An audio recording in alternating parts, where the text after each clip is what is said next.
AEW Double or Nothing is this coming weekend. It's one of AEW's big pillar events. It's the first ever pay-per-view they ever did in the company's history back in 2019, and now we're having the third installment of Double or Nothing. It's crazy, really, when you think about it, isn't it? That Double or Nothing, the whole point behind that pay-per-view, the reason it was called Double or Nothing, really, was because I know it had the all-in connotation and the all-out connotation, and it was kind of sort of a sort of Vegas-y kind of theme when it comes to sort of poker and all that kind of stuff, right? But Double or Nothing, one of the big points behind it is that it's all going to be involved with Vegas, right? And the first ever Double or Nothing event took place at the MGM Grand Garden Arena in Las Vegas, and now we're on to the third Double or Nothing event, and it's the second one in a row to be held in Daly's Place in Jacksonville, Florida. Of course, the reason behind that is the pandemic, but still, nevertheless, it's interesting, and because of that, we've got a ton of news stories to get into in the world of All Elite Wrestling, which we're going to get into today. Now, as I'm recording right now, there is a Cody Rhodes media call, and I'm sure there'll be a plethora of stories and comments and things to break down coming out of that call. So I'm going to do that video tomorrow, I think, because there's so much to talk about in the world of AEW right now. But what I do want to talk about, first of all, when it comes to AEW, is Andrade, because Andrade could potentially be making his AEW debut on Sunday nights at Double or Nothing as part of the Casino Battle Royale. Now, Andrade, of course, was officially released from his WWE contract back on March 21st, and unlike a lot of the other wrestlers who were released last month, he reportedly doesn't have a 90-day no-compete clause preventing him from working for other televised promotions. Now, the former NXT champion has already been confirmed for a number of matches over the summer. This includes a AAA Mega Championship match with AEW World Champion and Unified Impact World Champion Kenny Omega in August, but he's yet to officially attach himself to any kind of major United States promotion. Now, Dave Meltzer has confirmed via the latest Wrestling Observer radio show that the former NXT champion has been in talks with All Elite Wrestling and said it's possible he will be the surprise 21st entrant into the Casino Battle Royale at Double or Nothing this coming Sunday. Now, of course, the winner of the match earns an AEW World Championship opportunity in the future, which could up the ante, certainly, for Andrade's feud with Kenny Omega. Now, Omega recently cut a promo after Andrade challenged him for his Mega Championship at AAA Triple Mania, the World Championship he has held the longest. So, possibly, could Andrade make his debut at Double or Nothing this coming Sunday? The short answer, yes. The short answer, absolutely. Of course he could. I think a lot of people, the moment that Andrade got released by WWE, and he requested his release, but the moment Andrade got his, granted, shall we say, his release by WWE, the expectation was that he would go to AEW.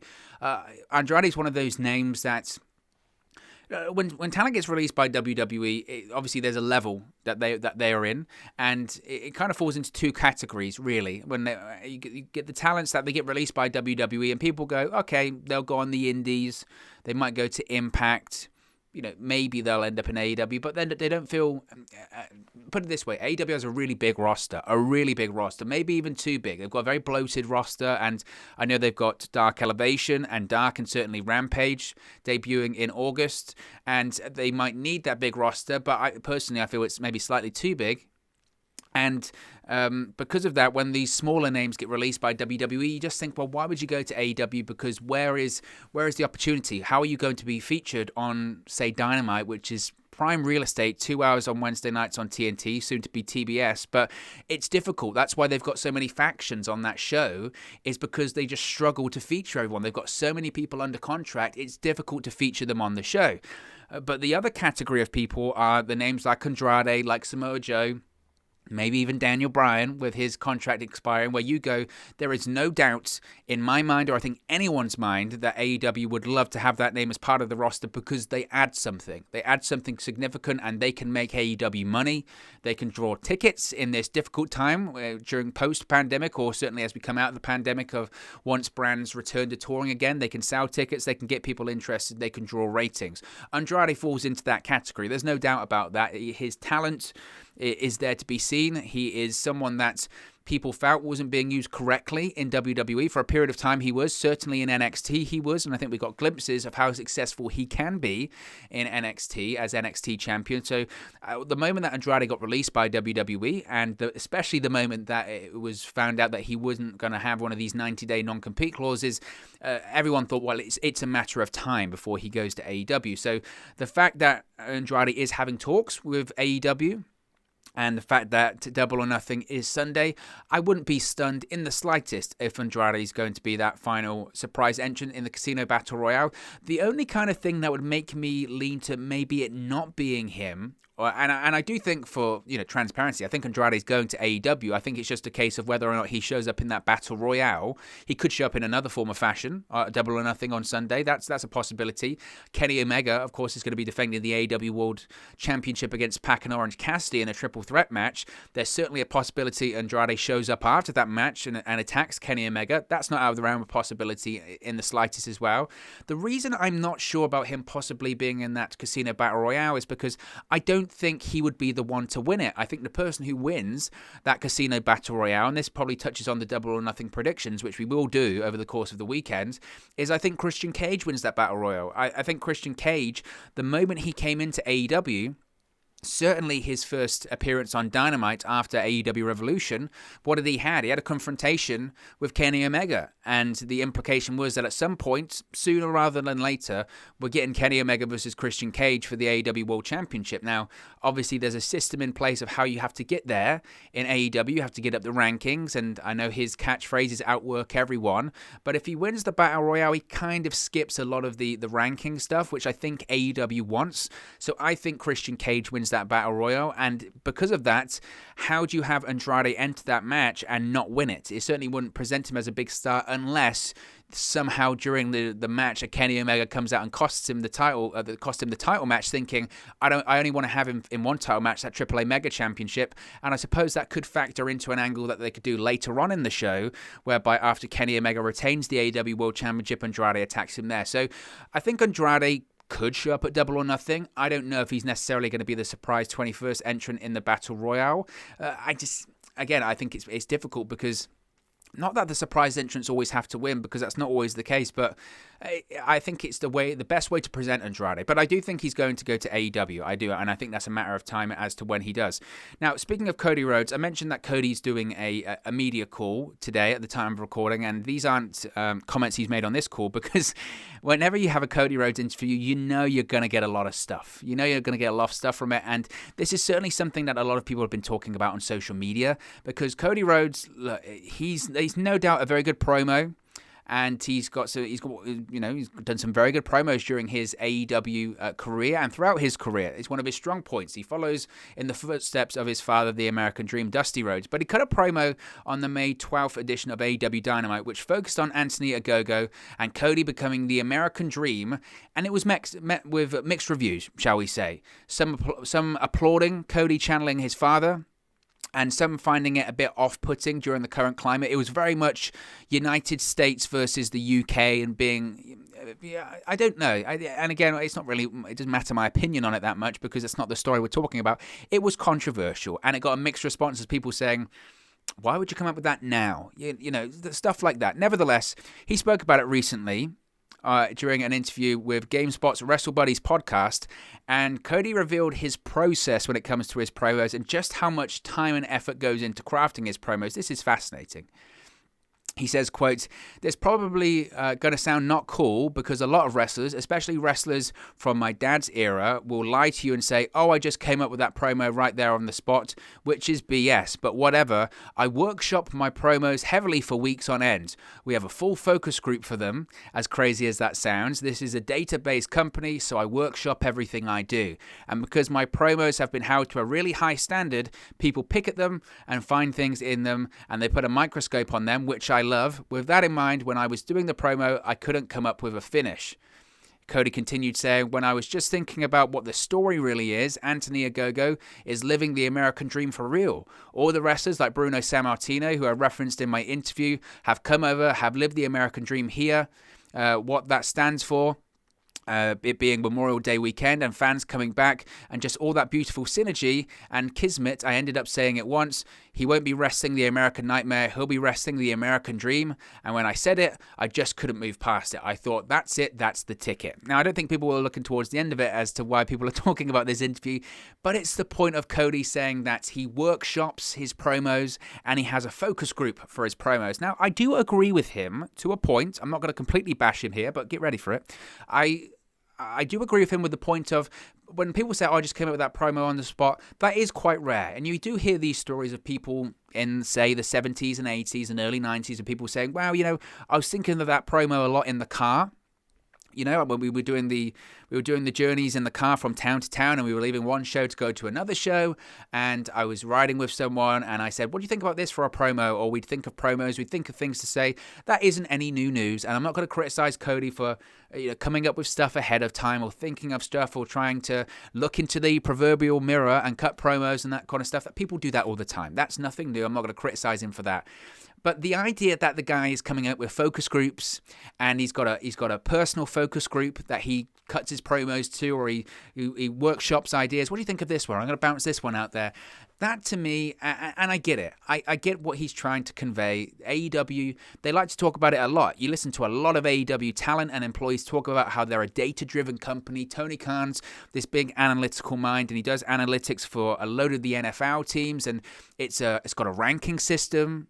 How real that ranking system is, that's the point of AEW, is they're data driven. We're analytical. We're data driven in what we do. And again, to say that he's bouncing ideas off of people for a promo is nothing new. But to say like, oh, I've got a focus group, we're going to focus group it, we're going to workshop it, it's very corporate. It's very corporate, and it feels like it's corporate speak for the sake of being corporate. If you've been in a big company or if you've been in a workplace, sometimes you're sitting in those meetings and you have it. I mean, I've worked in marketing. I've certainly heard this before, and a lot of people I think have. When you're in certain meetings and this guy's just doing corporate speak. I don't know what he's talking. He's trying to sound big and clever by saying workshop, and it's just firefighting. I'm putting out fires, or I'm spinning plates. I'm doing this kind of stuff. I go, what are you even saying? And it kind of feels like that when I heard this quote from Cody. It's like, okay, come up with a promo. That's fine. It's pro wrestling. The idea of, okay, let's get a focus group. Let's see how people react to this. Before I do my promo, I'm going to focus group it for a couple of weeks, see the reaction it gets, and I'm going to do that and all this kind of stuff. And you're losing the magic of pro wrestling there. And this is the problem with WWE. WWE's got this big writing staff, and they overproduce things and they overthink things and they script stuff, and stuff is so overly scripted and so overly produced that it loses the magic of being pro wrestling. And when I hear these kind of comments, I go, focus groups, workshops, that's not the pro wrestling that I love, and I don't think that's the pro wrestling that Cody Rhodes loves. That's this weird, it's like marketing corporate pro wrestling, and I don't think that's what we want AEW to be as AEW fans or pro wrestling fans or anything like that. So when I heard this, I kind of went, focus groups, workshops. Chris Jericho spoke about, when was it, Fight for the Fallen? It was that first AEW show they did at Daly's Place in 2019. And he spoke about the first time in like 20 years that he went out there with not knowing what he was going to say, just bullet points, or not even that, go out there, cut a promo kit, all that kind of stuff. And it felt like magic again. And it was a real world of pro wrestling. And it was what pro wrestling used to be and all this kind of stuff. And I know AEW like to differentiate themselves from WWE. That's a good thing. But this is just more corporate BS pro wrestling stuff, and it doesn't need to be like that. And sometimes with Cody, he can be a bit of a divisive figure on these media calls or on these interviews, because some of the stuff he says, sometimes I'm taken aback and I go, what on earth are you talking about? He did it before when it was Full Gear last year with the Nyla Rose Hikaru Shida match, and he spoke about not every match needs a storyline, and it's like, well, yours do. Yours certainly do in AEW. So what's the difference between you and the females? And here, well, my promos, they're scrutinized and they put under a microscope and people pick them apart, so I focus group them and workshop them. What are you talking about? What are you talking about? So I heard this and it was a bit of an eye roller, and it'll be interesting. I'm fascinated to see what you guys think of that one, because that's not pro wrestling to me. That's not pro wrestling. Speaking of Cody, though, he did speak about TBS, the move to TBS, of course, coming next year, and the future of the TNT Championship. AEW Star and EVP Cody Rhodes has confirmed that the TNT Championship will not be renamed when AEW programming moves to TBS in 2022. Now, in a recent interview with comicbook.com, Rhodes said he's, quote, 99% sure that the second most important title in wrestling, again, will not be altered next year. He said, I don't want to drop any spoilers, but I mean, I'll drop a spoiler. I don't think we're going to change the title name one bit. TNT is the place that the first alternative challenger to a challenger brand in 2 decades appeared on. Their excitement, our partners at Warner Media, and the TNT title, as I've stated, I think it is, if not the most important title in wrestling, the second most important title in wrestling. Again, this is why he does these interviews. And I go, what? It's the most important title in wrestling? More important title than your world championship? And then he's saying it's the second most important title in wrestling? I mean, come on. I know he's an AEW guy. He's not going to say the WWE Championship is important, but come on. Come on, Cody. Maybe it's the second most important title because he was the first winner. Anyway, he said, I don't see us changing that name. I think it's kind of across the board. I don't think you'll find anybody in management or Tony himself who wants to change that name. We'll always roll with the punches and we'll always pivot, but I'm 99% sure the TNT title stays the TNT title. So there you go when it comes to that one. Look, when it comes to the TNT Championship changing, I mean, if it was me, it's not, but if it was me, I would say change the name to just the AEW Television Championship. That's what it is. It's a glorified TV title. I know Cody doesn't like the term mid-card title or anything like that. Okay, an up-and-coming championship, whatever. A person that hasn't won a world championship title. I don't know what he wants to call it, but that's what it is. It's not the world championship. It's the TNT Championship. It's a TV title. And I wouldn't be an advocate of calling it the TBS Championship. The TNT Championship made sense as long as they were always going to stay on TNT. Because the question was, what if 10 years down the line they're no longer with Warner Media? What happens if they move to Fox? What are you going to call it then? The TNT Championship? No, you call it something else. Call it the TNT. Don't call it the TNT Championship. Call it the Television Championship. It just makes sense. And I know Cody will be saying that now. And I know he's saying he's 99% sure it won't change. I would be surprised. I mean, I might be wrong, but I would be surprised because these things change. And that's pro wrestling. And, he gives himself an out by saying, well, we'll roll the punches and we'll pivot. But they're going to be on TNT at points going forward in the sense that they'll be doing those quarterly specials on TNT. But I mean, you don't see WWE calling the United States Championship the Peacock title. I mean, I'm scared to actually put that out into the universe because you never know.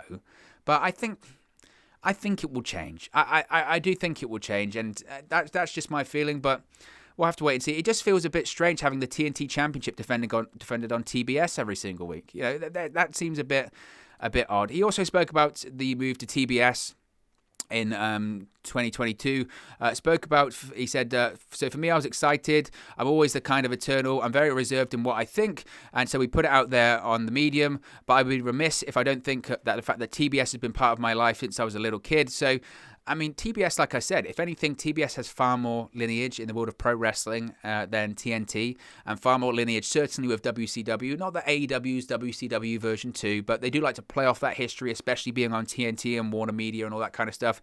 TBS, I mean, that history goes way far back. Saturday, 6:05 Live, I mean, that's major stuff. So, I mean, TBS, to be honest, is probably a better fit. Probably. I know people like to reminisce about the Monday Night Wars and Nitro and all that kind of stuff on TNT, but TBS has far more history. And if you really want to delve into that history of, WCW and Jim Crockett Promotions, all that kind of stuff, TBS, that was the place for it on the Superstation. So I think it's a good move. It's a lateral move. It doesn't hurt AEW in the slightest, which is the most important thing.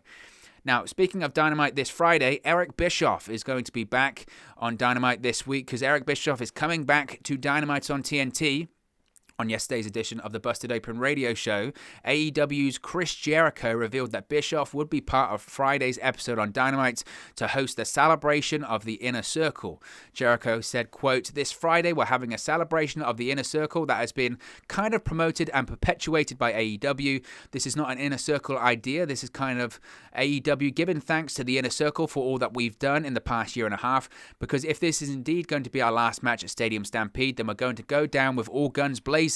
But the host, the MC of this Inner Circle celebration, this is exclusive. We haven't told anybody this, but it's going to be a returning Eric Bischoff to host and MC the whole segment. First time that Bischoff and I have ever been on the same side.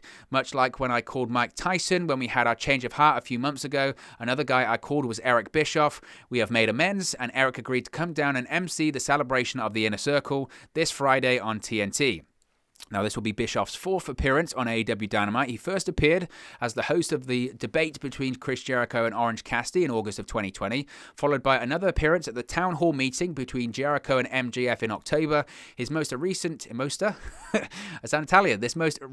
appearance was on the March 3rd episode of Dynamite, where he took part in a press conference between the Inner Circle and the Young Bucks.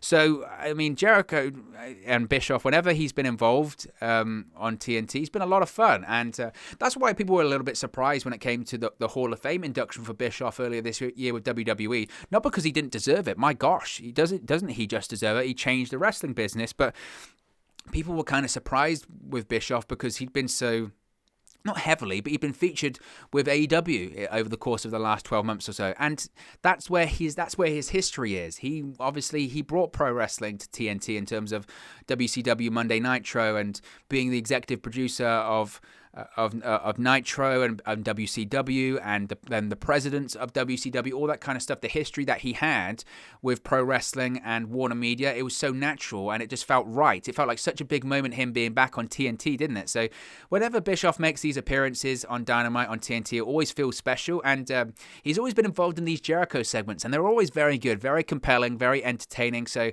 I'm excited to see that. And as someone that listens to a lot of ad-free shows content, that means he's going to be in the same places Jim Ross and Tony Schiavone and all that kind of stuff, so you know they're going to get a ton of content for that as well. So I'm very excited about that. Excited for Dynamite on Friday.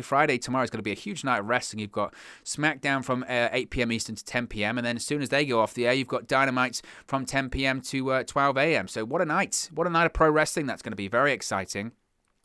Now, AEW, of course, is going back on tour soon, and AEW has added some more tickets to their event on July 7. AEW tweeted yesterday, quote, "In compliance with local government guidelines and due to popular demand, additional live event tickets have just been released for the Wednesday, July 7, 2021 AEW Dynamite at the James Al Knight Center in Miami, Florida." So more tickets are becoming available for these upcoming Dynamite TV tapings.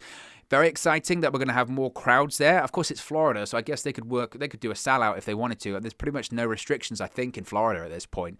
But just, as we get closer and closer to, obviously, Double or Nothing on Sunday with the big crowd that's going to be there. I don't know if it's a sellout yet, but it's getting close. I think over 4,000 fans or tickets have been sold as we go back to WWE, going back to touring in mid-July. And, of course, AEW beat them to the punch for the July 7th edition of Dynamite. It's exciting. Very exciting. It feels like we're going back to what pro wrestling was prior to the pandemic, or getting back there. So very excited for that, and looks like we're going to have more seats available for that Dynamite, which is exciting. We also have a match announcement for the buy-in for Double or Nothing on Sunday, because it's been announced that Serena Deeb and Rhea will run it back. AEW announced that Serena Deeb will defend the NWA World Women's Championship against Rio on the buy-in of Double or Nothing on Sunday. Now, of course, Rio does own a victory over Serena Deeb. She previously defeated Deeb in the first round of the AEW Women's World Title Eliminator Tournament, but not really because of that match. Serena Deeb had an injury coming into that match, but then she took some time off. It was something like, was it 3 months, something like that, close to 3 months. Deeb returned to competition on the May 19 episode of Dynamite, successfully defending the NWA Women's World Championship against Red Velvet. She had missed 3 months of action after getting her knee scoped. Now, the match they had, that tournament match, was awesome. Serena Deeb is one of the best women's wrestlers on the AEW roster right now, and I have no doubt this match will be very, very good. Of course, Rio, we hadn't seen her in a while because of the travel restrictions because of the pandemic in Japan, but she returned as part of that Women's Eliminator tournament, and I have no doubts this is going to be great. All for more women's wrestling on AEW television, or even if it's the buy-in. I think Serena Deeb retains here. I think she gets her victory back. 50-50 bookings are live everywhere, folks, but I think this one's going to be a lot of fun, so I'm very excited to see this one. Very excited for Double or Nothing on Sunday. And speaking of Double or Nothing, finally, Scorpio Sky has been hyping up his match against, he's going to be teaming with Ethan Page against Sting and Darby Allin this coming Sunday at AEW Double or Nothing. Sky and his partner, as I mentioned, will square off against Sting and Darby Allin at the tag team match on Sunday, May 30th. Now, after appearing on Sunday night's main event podcast, Scorpio Sky discussed several topics, including a message he received and what it feels like to step inside the squared circle against Sting. Now, the AEW star stated that a friend from WWE, didn't name who it was, because why would he? Talk about piling heat on someone, sent him a message apparently and told him to go easy on Sting, saying the WCW legend was his favorite growing up. This is what Scorpio Sky had to say, quote, "Everybody of my generation grew up watching Sting. I had a buddy of mine text me, he actually works for the other company, and he said, bro, Sting was my favorite wrestler growing up, don't hurt him." So, I mean, it's going to be Sting's first match in front of a live crowd since that match against Seth Rollins in 2015. Obviously, Sting's last match before retiring due to the neck injury, spinal stenosis. Look, it hasn't changed. I did the videos when it was announced that Sting was going to be returning to action for AEW. I still have my concerns, and don't get me wrong, love the presentation of the cinematic match at Revolution. I thought it was great. Really, really, really enjoyed it.